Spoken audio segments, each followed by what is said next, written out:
వేసి బొట్టు పెట్టినా, తాళి బొట్టు మెడను కట్టి బొట్టు పెట్టినా, తల మీద చెయ్యి వేసి బొట్టు పెట్టినా, తాళి బొట్టు మెడను కట్టి బొట్టు పెట్టినా, సన్ని కళ్ళు తొక్కినా సప్త పదులు మెట్టినా, సన్ని కళ్ళు తొక్కినా సప్త పదులు మెట్టినా, మనసు మనసు కలపడమే మంత్రం పరమార్థం.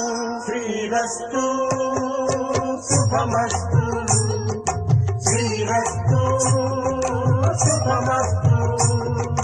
శ్రీకారం చుట్టుకుంది పెళ్లి పుస్తకం, ఇక ఆకారంగా